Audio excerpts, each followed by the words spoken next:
In some parts of Africa, intense conservation efforts are showing results. Wildlife numbers are increasing.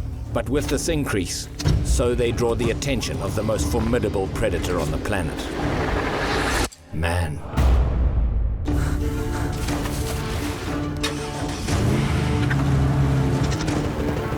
When people and animals collide, things are never simple. In this wildlife-human conflict, I'm often called in to seek out the truth, to find out what's really happening on the front line.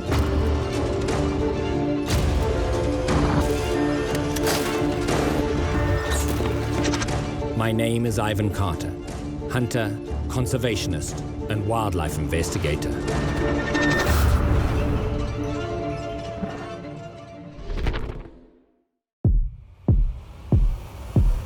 I'm in Mozambique, in Kutada 11, 500,000 acres of prolific wildlife area, leased by Zambezi Delta Safaris and bordering the Maremio National Park.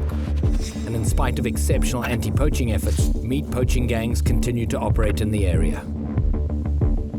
The poachers most commonly operate in gangs that usually number between 3 and up to, in some cases, 10 men. They're ruthless experts in their grisly trade, and thousands of animals die at their hands. Bushmeat, locally known as sengo, is a valuable commodity. It is estimated that between 30 to 60 tons of meat are extracted from the region every single month. The commercial bushmeat trade is alive and well. I've come to investigate the violent deaths that these poachers are causing.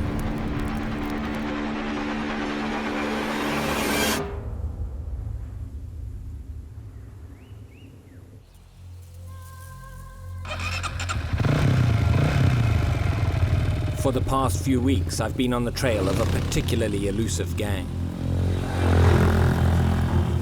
I've joined forces with Craig Vint, anti-poaching manager for Zambezi Delta Safaris.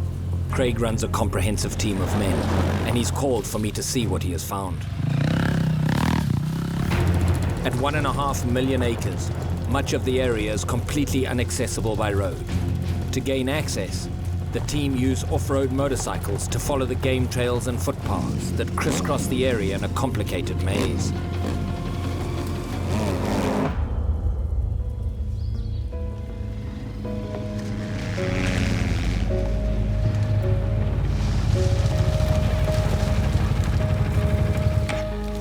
Bom dia, Florent. Bom dia, boy. Amushe. Namush. Bom dia. Anyone boni lap?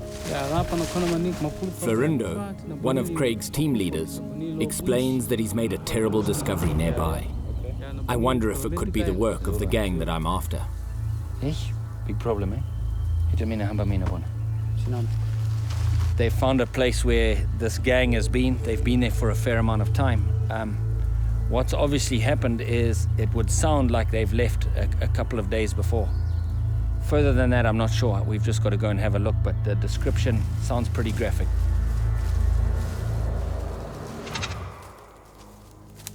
In the Pansy. All the way through this bush, the last 25 minutes, every single game trail, every single opening has got one of these wire circles of death. This is a cable. It's set in a noose. It's at exactly the right height for any medium-sized animal. Nyala and bushbuck is what it's for.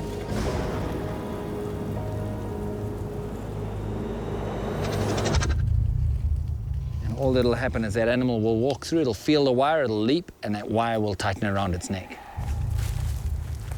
As we walk further into the forest, a grisly sight catches our eye. No.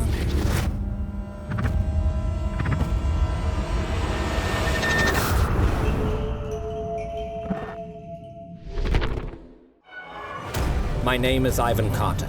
I'm in a remote part of Mozambique on the trail of a poacher gang that is indiscriminately killing a large amount of wildlife.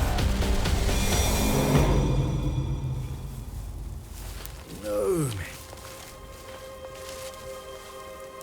This animal hasn't been dead for very long. We have just missed being able to rescue this one.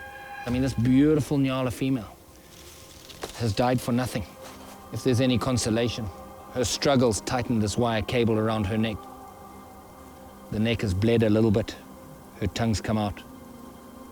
She probably died pretty quickly. I now understand why Craig called me here. From the perspective of a conservationist, it's a disaster. But from the perspective of an investigator, we may have stumbled on some valuable clues. We emerge from the forest into an open plain. They tell me to proceed slowly and carefully, and to watch my step. The gang has constructed a fence to better control the movement of the wildlife, and have used it to grisly effect. Poachers across Africa use two types of trap. The wire snare is the most common, using the struggles of the animal to tighten its grip and literally squeezing the life out of its victim. This particular wire is new, with barely any of the wear and tear that usually comes from continual use, and it's a sign that they have little need to recycle traps.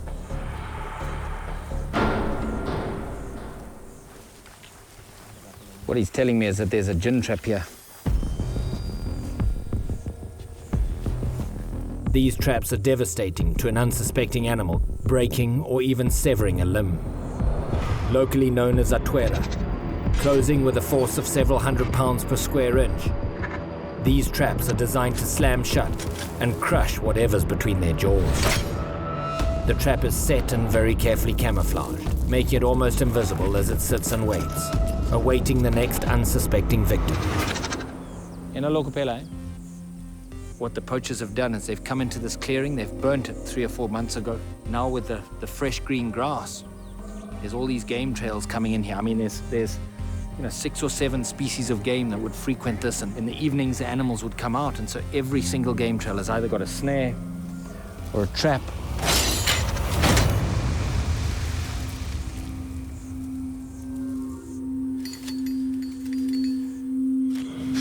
Thank goodness we found this one before an animal stepped in. I mean, this is a stout stick, and it literally shattered the stick. A big tooth has gone in there, and it's flattened this stick out. A large animal will step in this thing, it'll stick to its leg.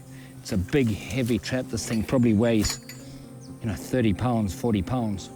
If it's a big animal like a buffalo, the poachers don't even follow them. They're scared that animal will injure them, and the animal's leg falls off or rots off, and it dies a long, slow, lingering death.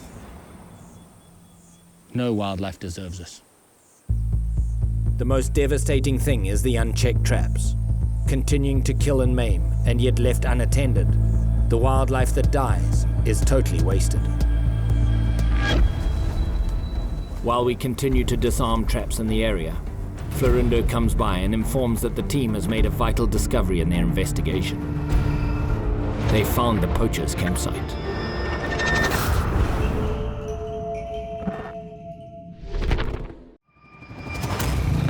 My name is Ivan Carter. I'm in eastern Mozambique, where I'm on the tracks of a gang of meat poachers. I've just witnessed evidence of the destruction this gang is causing. The poachers are no longer in the area, but we've just found something else. What we've found here is where these people are actually camping. We're just about 100 yards downwind. The prevailing wind comes from the east. We're on the western side of where all of this carnage has taken place.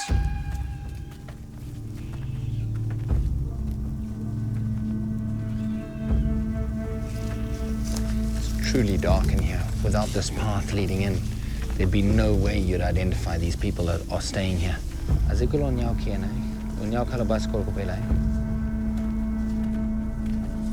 All they found coming out was bicycle tracks from this morning.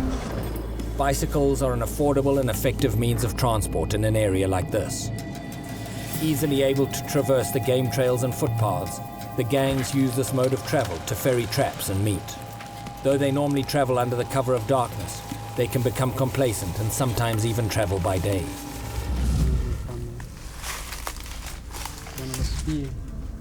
What he's telling me is that they've discovered quite a bit here. I just want to have a very close and careful look around to make sure that we don't miss any sign here. Just like any crime scene, it's important that all clues are accounted for, even ones that are easily overlooked. What he tells me is that these aren't available in any of the little tiny stores around here, that this had to come from a town But there's a town to the north and a town to the south.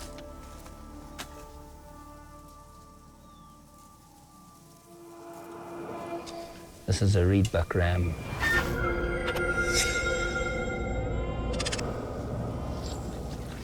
What they've done is they've swept around here. They'll do that when they leave the camp so that they can see if there's any footprints that they don't recognize. They'll know that they've been discovered. Bushbuck, eh?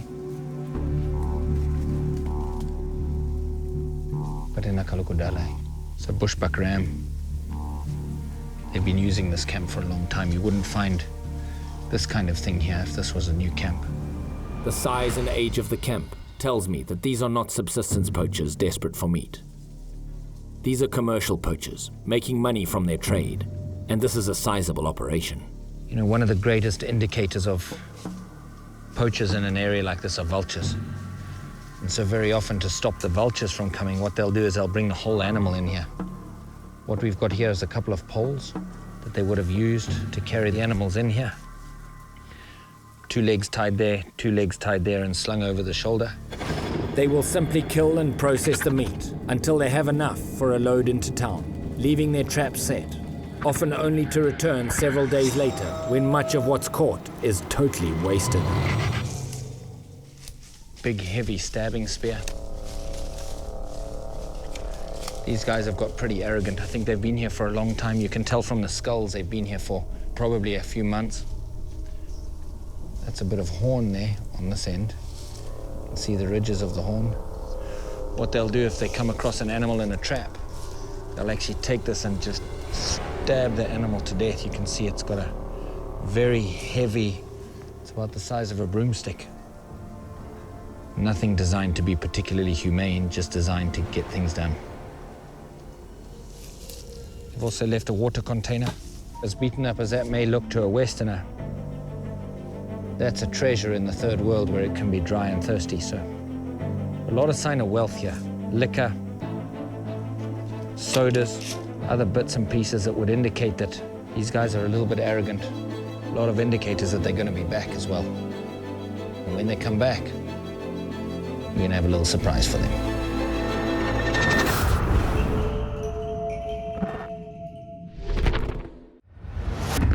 My name is Ivan Carter.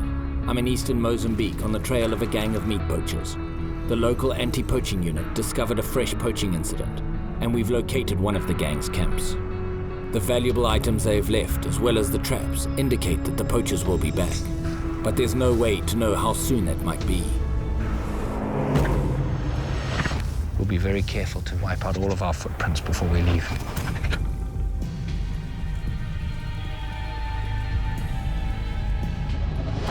Commercial poachers will usually have many camps spread over a wide area.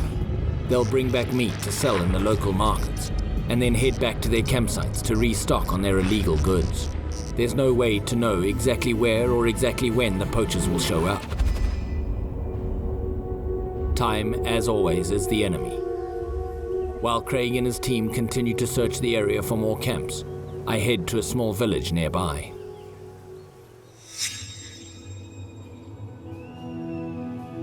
I'm here to meet a locally well-known blacksmith named Joao. Blacksmiths like Joao often use subtle variations in technique while creating their traps. These variations become signatures and can help identify from where and possibly from whom a trap originated. I've brought the gin trap that we found attached to the warthog in the hopes that he may be able to provide that very information. Formerly, he was in league with several poacher gangs in the area, supplying them with traps. He was caught by Craig's team a couple of years ago, served time in jail, and today works as part of that team. Today, he makes more money working with the anti-poaching teams than he ever made as a blacksmith. He agrees to answer some questions and even shows me how he used to make traps like the one I've brought with me.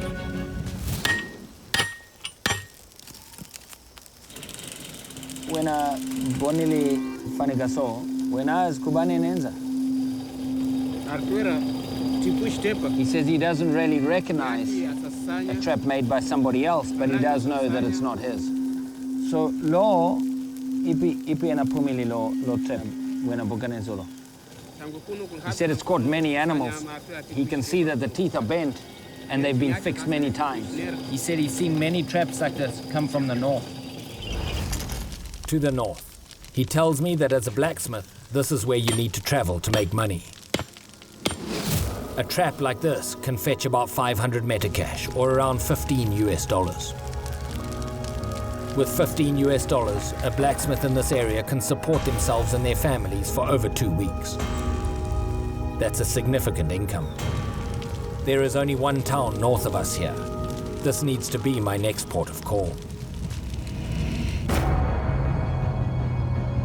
Here we are in this town in the north, on our way to the market.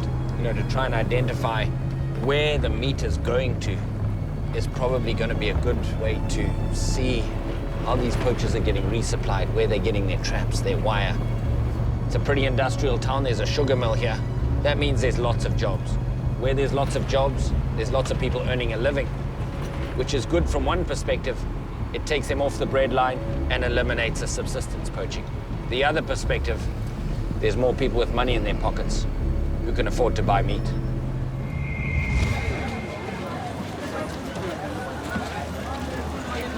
This is the largest town within a 200-mile radius. Thousands of people travel to this market daily, making it an irresistible location for poachers to sell their wares. If the bushmeat is being brought north, then this is likely the market in which it will be sold. We may not catch the actual poachers here, but if we can confirm that the bushmeat is for sale, then we will at least get an idea of the route this gang is taking from their camp to here. I'm told that in the front of the market there's a guy that sells meat. A meat shop seems the obvious place to start asking questions. While the Portuguese name for meat here is carne, poached bushmeat is widely known as sengo. I decide to try taking the direct approach to see if I can find any information or a reaction from the locals. Carne, eh? Sengo? No. I ask him if he sells sengo. No sengo. ¿Dónde es sengo? He denies selling any sengo. His face, however, is telling a different story.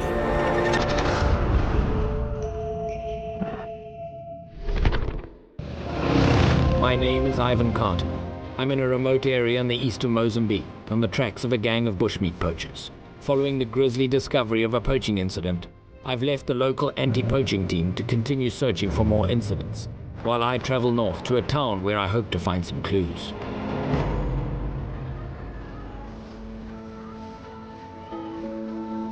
Carne, sengo? No. No sengo. The merchant denies any involvement with bushmeat, Eu não vendo carne de sengo. ¿Cuánto cuesta? but his face says otherwise. However, my obvious foreign appearance precludes him from telling me anything, and I'm stonewalled at every question. I continue to the next vendor.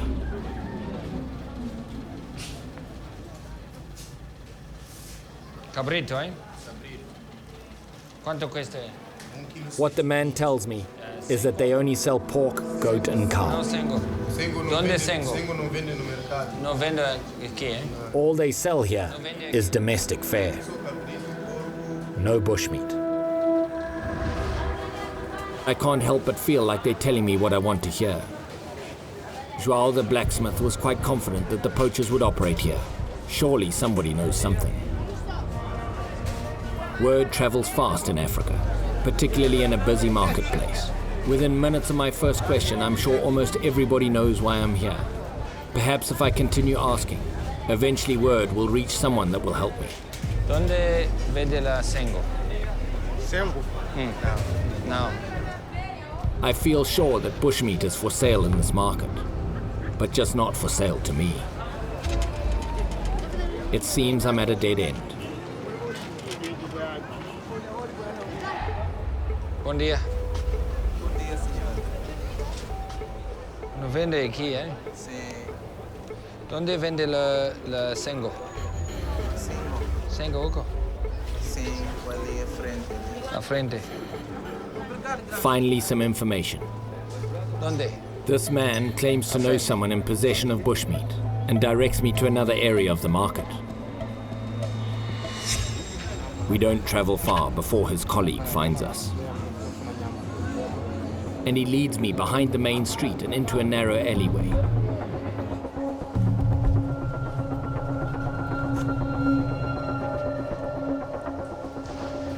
I've been told to wait here, kind of 2 blocks away from the main marketplace, kind of maybe 60 or 80 yards. He says he's got bushmeat. It's just a few people kind of staring at me.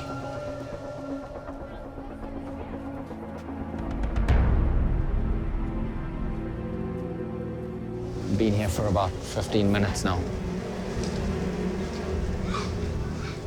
Looks like somebody's coming through the trees here.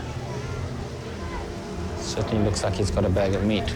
The men look somewhat nervous as they bring forward what I assume is the bushmeat we are looking for.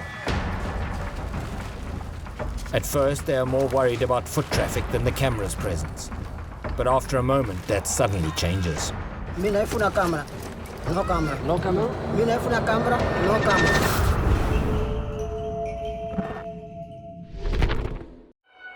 My name is Ivan Carter.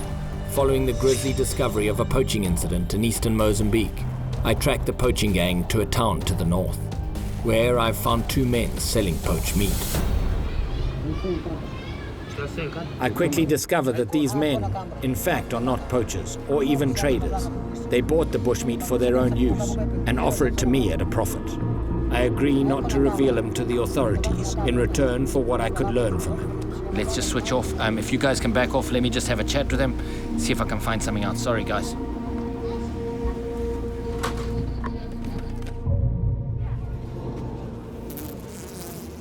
When they heard I was searching for bushmeat, they figured I would buy it at a premium, when in fact, I'm searching for its supplier.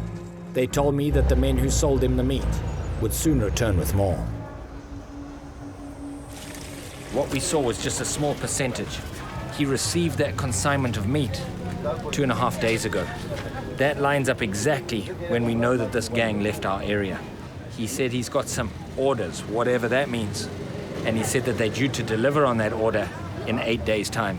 This means that the poachers will soon be headed back into the bush to gather more meat. This may be our only opportunity to catch them. Before leaving town, there's one other place I need to go. The local village hardware store. I want to see what wire and cable they sell, and see if indeed it matches the cable we found on the snare line. A store of this size may be small and seem common to us in the Western world, but here it is a rarity. Indeed, this will be the only store of its kind for many, many miles around.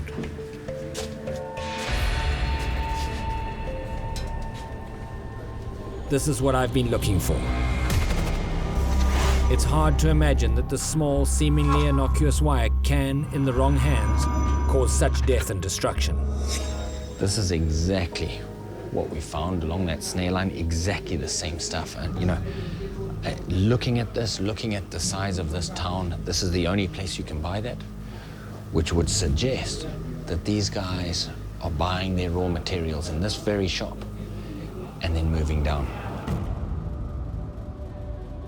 For $8 a meter being 3 feet, each of these snares probably at least 4 or 5 meters. So you're looking at $30 to $40 per snare.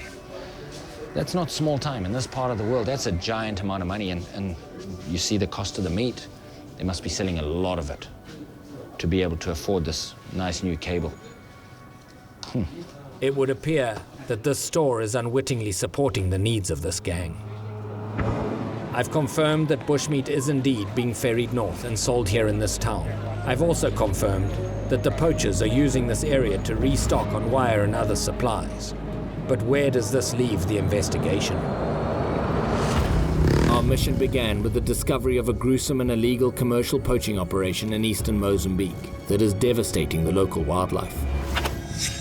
Through the stalwart efforts of Craig and his anti-poaching team, we discovered one of the potentially many camping sites used by the poaching gang to conduct their nefarious business. João, the local blacksmith, couldn't identify the original makers of the trap that we found, but he was quite sure that he knew where they came from. And indeed, traveling to the northern town, We've now found evidence that the poachers were resupplying here and selling their illegal meat. Now, although the poachers have yet to return to the camp we discovered, we know that they will return to the general area, an area which has been prosperous for their macabre trade. We also now know that their route stretches north of their base camp, which allows us to establish prospective footpaths for their arrival in the region. With this newfound information, I reunite with Craig and his team to formulate the next steps of our plan to catch this gang. I think it's best that we have another anti-poaching group here doing roadblocks, because they might cut across to these other villages trying to sell the meat that they've already poached. So what happens if we put the Argo guys and drop them off here? Yeah? Then I'll go back round and I'll set up with the other 2 guys over here. No, that's a good idea. The plan is to split up Craig's team of rangers and set them in place in ambushes along the paths we suspect the poachers are most likely to use. The hope is that one of the ambushes spots the gang en route to their camp. From there, it will be up to the members of Craig's team to track them to their exact site, where the evidence of poaching is unquestionable. It's a dangerous and highly difficult task. Should we fail, we'll alert the poachers to our presence and destroy the efforts of Craig's team. The wildlife here will continue to be destroyed. Failure is not an option.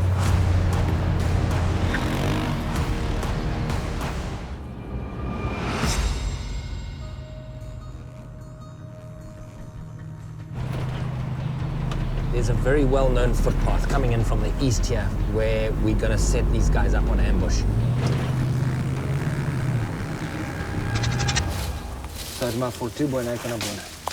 This is a potentially dangerous plan. My longtime friend and partner Livy has agreed to help. We hastily cut brush to camouflage our equipment from passers-by. I think this should be fine here, Craig. Yeah. No, definitely. The guys are going to make themselves a little nest in here. Livy's gone off to just cut some leaves so that they can make a little bit of a screen. I don't want them to cut this side because they'll notice a cut branch and it might make them hesitate. Once these guys have laid down, we'll seal them in, and that's all we need. All that's going to be left is to see some poachers walking past. Having set up the rangers in a prime location, Livy and I head further down the road to prepare an ambush of our own. The secret of preparing an ambush spot like this is not preparing a place where you can lay there for an hour or 2. It's preparing a place where you truly are prepared to stay for 2 or 3 days and nights.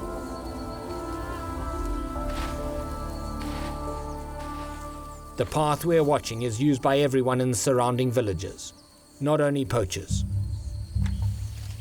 We settle in, and after some time, people begin to pass by.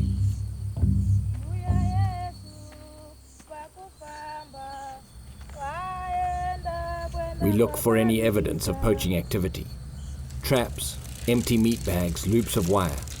And with our obscured vision, this is an ambitious task.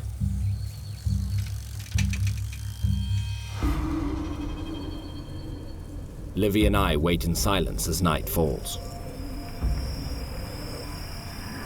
I can feel the grass all around us dripping. We've been here now for 12 hours. Once it's got dark, there's been very, very few people walking here. As we approach the hour of the wolf, traffic becomes scarce. And we know that they're moving at night through these areas. It's too dangerous for them to move in the day. Suddenly, Livy and I hear a very distinct sound. Is this what we've been waiting for?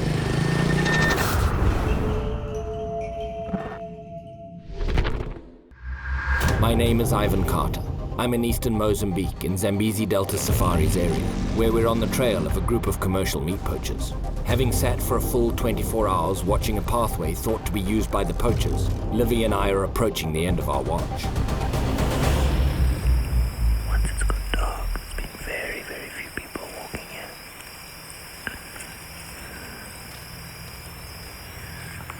Things have not gone well. We haven't identified a single poacher. We know that they're moving at night through these areas. It's too dangerous for them to move in the day. Suddenly, there's a familiar sound in the darkness. Could this be one of our poachers?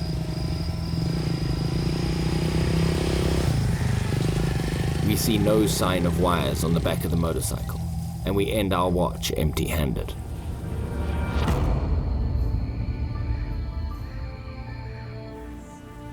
Livy and I emerge from our hideout the next morning, after a very long and uneventful night. Many villagers came past, but in the darkness, we couldn't positively identify any of them as being part of the poaching gang. It seems, however, that one of the other ambush sites has had a little more luck. Finally, it looks like all of our work's going to pay off. It was a long night last night, though. At about 11 o'clock, one of the ambushers radioed in. They saw a guy going past on a bicycle with just one gin trap on the back. And then again at about 3 o'clock, one of the other ambushers found 2 people, that's excellent news. It's bad news they're coming in, but it's excellent news for us. This is exactly what we've been waiting for. We've identified a rendezvous point which we're going to meet at, a place where we both think that these poachers are coming to. It's a place with water. It's a place where they often will gather in this thick bush. They'll probably camp for the day there, and then tonight they'll move again and come all the way deep into the area. This all sounds easy in theory. Finding people who don't want to be found, however, is always tough. It's crucial we all work together. I meet Craig to formulate a plan. Craig, how are you this morning, bud? Thanks yourself, Ivan. Good, man. Excellent. Good. So you guys saw them down this direction where that first and second ambush was, eh? Yes, yeah, we're going to follow this river course. There are also a few puddles of water that we will look at, because that's where they'll be drinking. And hopefully with the wind coming down here, we'll smell the fire if there is one. Yeah, no, definitely. Perfect. Okay, so what we're going to do here is we're going to walk very, very quietly along this river here. There's a couple of game trails that follow this river. They're going to look for human sign on those game trails. Normally, when camping, no matter who you are, you're looking for a place that's shaded and has access to fresh water. Based on what the rangers witnessed last night, somewhere along this stretch of river is where the poachers are most likely to be setting up camp. Now everything comes down to tracking, and to spotting them before they spot us. No easy task when you're up against the world's most intelligent mammal.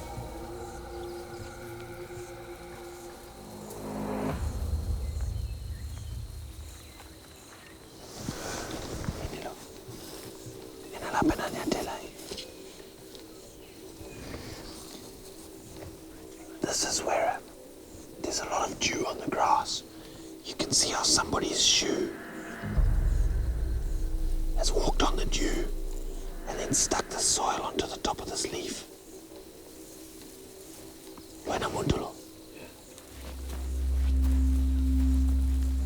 The possibility that they could be armed only elevates the need for caution.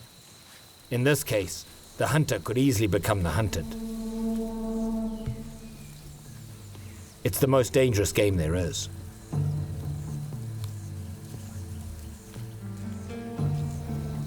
Yes, they're bicycle tracks.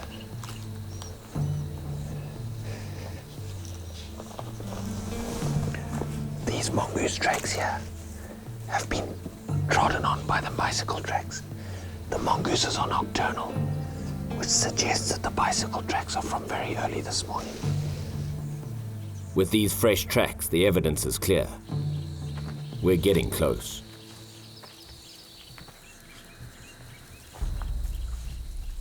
Livy stops us. He's onto something.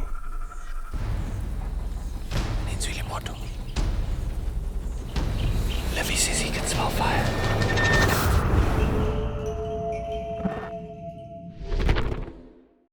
Carter's War would like to thank the following people and organizations. Without their help, this program would not be possible. My name is Ivan Carter. I'm in a remote part of eastern Mozambique, where we are very close behind a particularly ruthless gang of meat poachers. We've been on their trail for many days, and finally we are close, very close. Livy has just smelled smoke.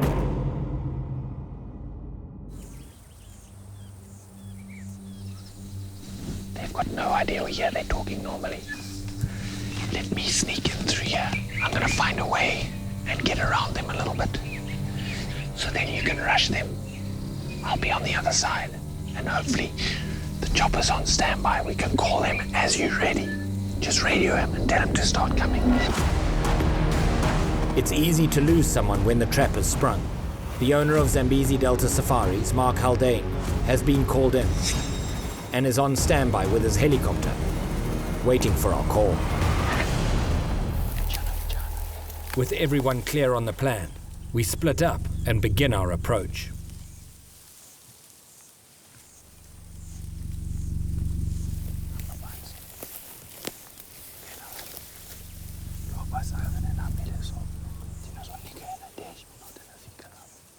We've given Oven 10 minutes to go around. I think our best option is to wait here until he gets there. Then we're going to go around as well and try and catch these guys.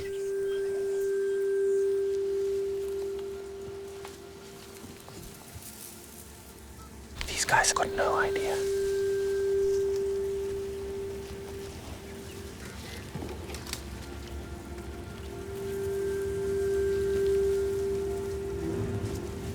He's still talking, isn't it? Yes. No.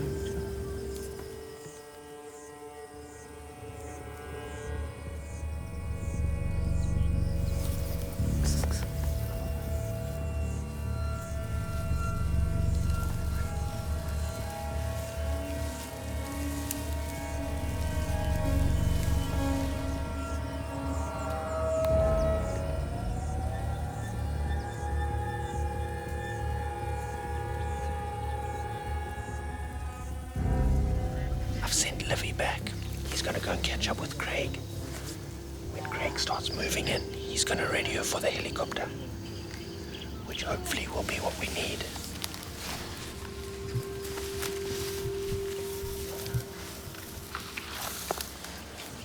I'm thinking as they jump them, if anybody does escape, they're gonna run out this way. By then, hopefully the helicopter will be here. All we've got to do is wait.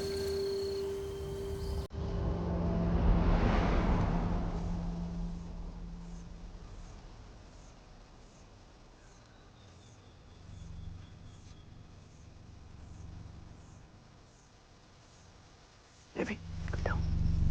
Go.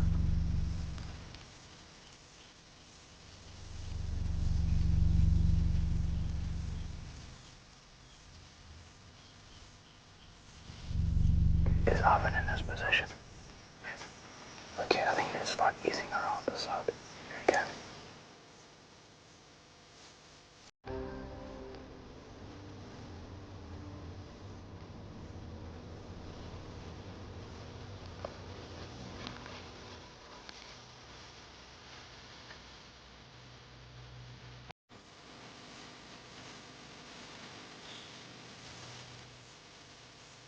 Everyone is in position.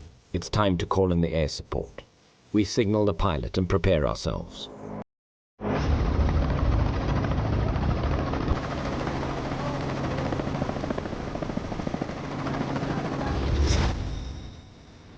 As soon as we hear the choppers approach, we'll spring our trap.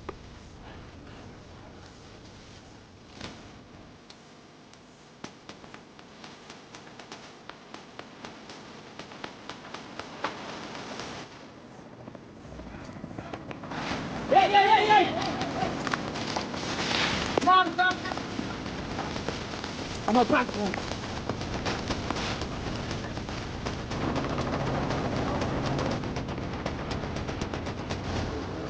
Hey. Good. Yeah. Good.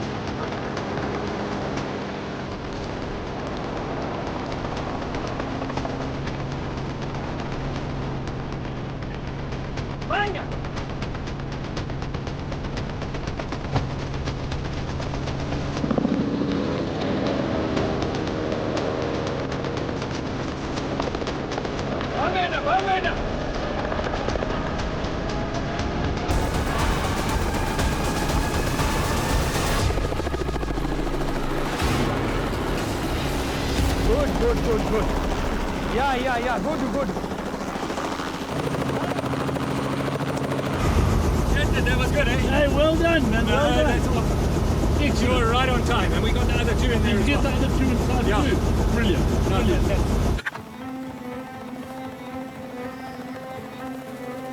As the chopper pulls away, we head back to where the others are waiting. The poachers, who only moments ago were an unseen enemy, are now real, arrested and awaiting the next steps. Masatan Fortibo, eh? We've all got a human side, and you can't look at this and not feel a drop of pity, but what's got to keep you motivated is just you've got to focus on the wildlife these guys are maiming and destroying. It's unbelievable. I mean, look at their bicycles. They've got traps on their bikes, full of wire snares. As little as these guys have, the damage to our wildlife is incredible.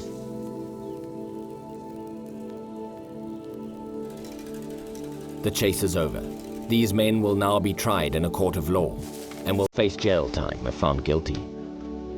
This is a success. There are people who'll tell you you can't make a difference by just stopping a few poachers. But with this capture, we've made a difference, not just to the wildlife that they would have killed today, but the wildlife that would have killed them to the future. Our success here is a tribute to the dedicated team of people I've had the privilege of working with on this case. A tribute to the thousands of game guards, game scouts, rangers and conservationists across Africa who fight to protect our wildlife every single day. When you look into their eyes and you see the passion they have for their home, you realize, yes, there is hope.